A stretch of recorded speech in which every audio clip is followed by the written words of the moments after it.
Hey, what's up, guys? This is Benny Ricciardi with rotocurve.com, and I'm here with our DraftKings NBA video for Friday, February 5th. This is a tough slate. I'm going to be honest with you guys. There isn't a ton of value down at the bottom here, at least not as of yet today. We haven't gotten any, random news.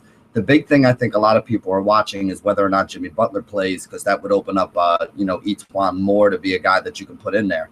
But when there's no value around, it's really hard to go stars and scrubs. So there's a couple guys who we're going to talk about here today who we really like, and they're all kind of in that mid-range price, a little bit above the mid-range, I should say. They're all in like the 7K range, more or less, because I think that you're going to need a lot of those kind of guys in your lineup tonight, building more of a balanced lineup unless we get some of these, cheaper options that open up, because right now I don't really see a ton of them. So it's going to be tough to fit in some of the big studs that you want if you don't have some of those value guys to throw in there with them.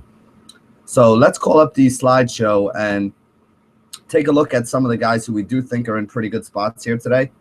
Hold on one second here while I get this up.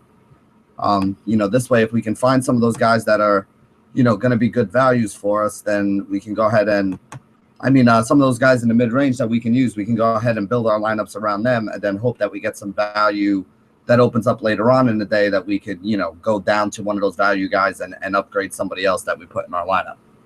So the four guys that we're going to talk about today are Brook Lopez at 7,700, Kevin Love at 7,800, Nikola Jokic at 5,900, and Derrick Favors at 7,000. First guy we'll talk about, Brook Lopez. He's in a high total game at 212 points versus Sacramento. Sacramento's a team that we know plays fast, and centers have done pretty well against them so far this year. It's actually a quality matchup here for Brook Lopez, so I do think he's in line for a pretty good game. He's gone for at least 38 fantasy points in 5 of his last 6 games, which means that he's given you a consistent floor in 5 of the last 6 of 5x at the price that he is today of 7,700.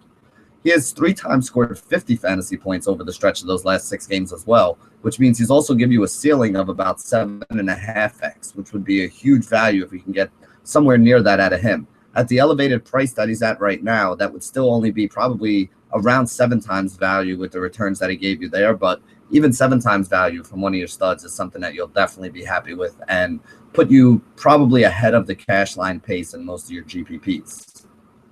He's now the focal points of that Nets offense right now. So he's getting a ton of touches. He's getting chances to shoot. His rebounds are up. His minutes are up. The one question that some people have is whether or not Boogie will be able to get him in foul trouble today.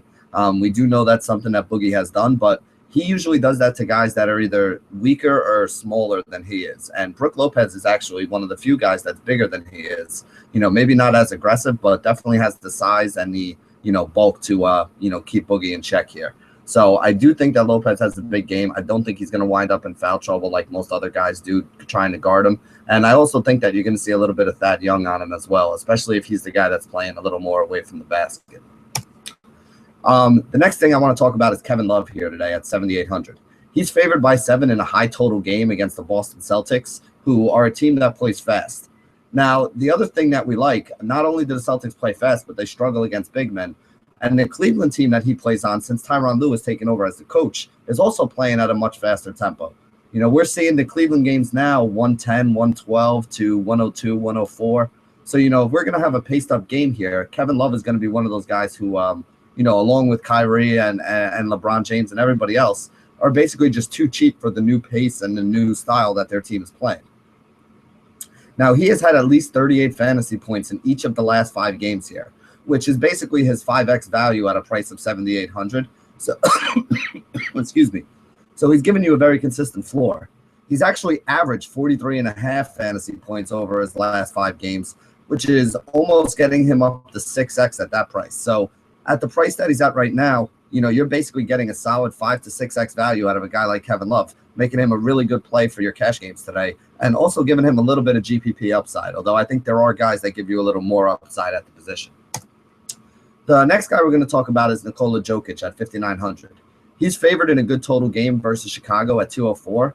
He had a bad game last out versus the Utah Jazz defense, so I think he's going to go much lower owned today.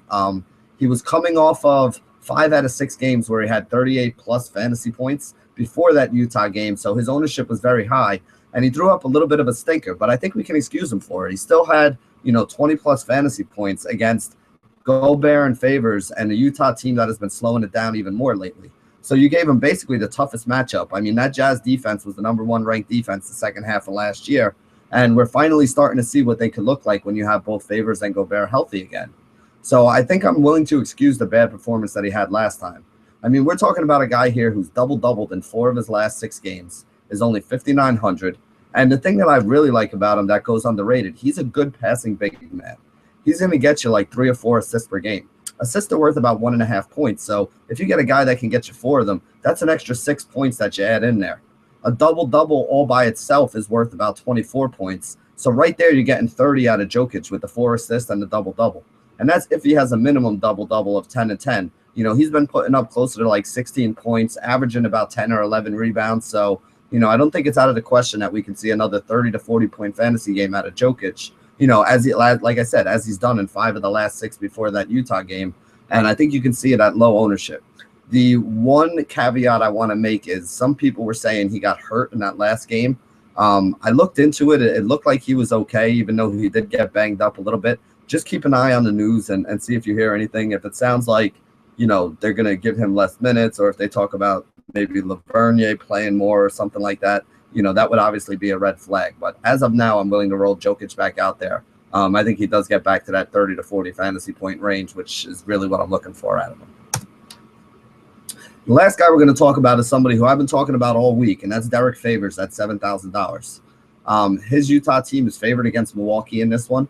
It's a low total, but Milwaukee does play kind of fast and give up a decent amount of points. So it is a little bit of a paced-up game for the Jazz. They're also not very good at guarding big men, so it's a good matchup for Favors as well. Before Favors got injured, he was a $7,800 player, easy, up into the 8K range, maybe drop down to like 76 depending on the matchup. So you're basically still getting him at about a 10% discount. He's up to averaging 35 minutes a game in his last 3, so he's getting back to his normal minutes.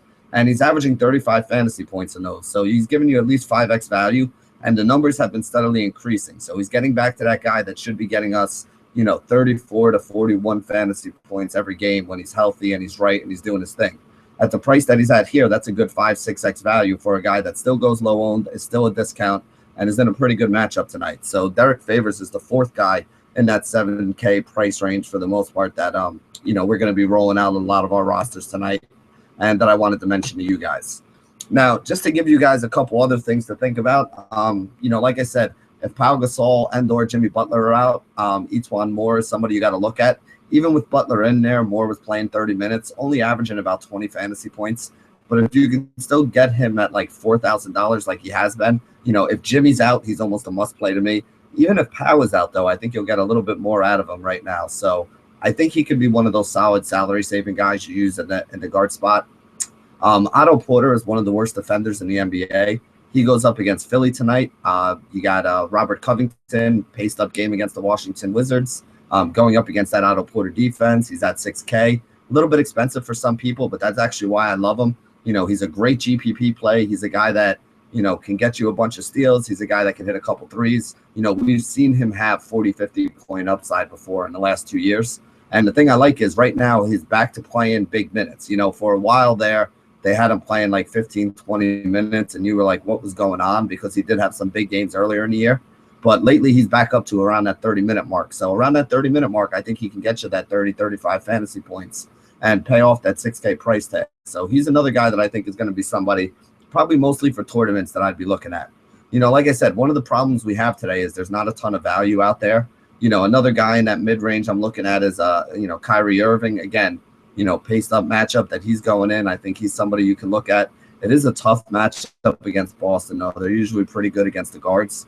So he's probably not my favorite play. But, again, there's a lot of guys that you're looking at, probably looking to build like a mid-tier kind of roster today. And hopefully we get that news about Jimmy, plug in Etuan Moore.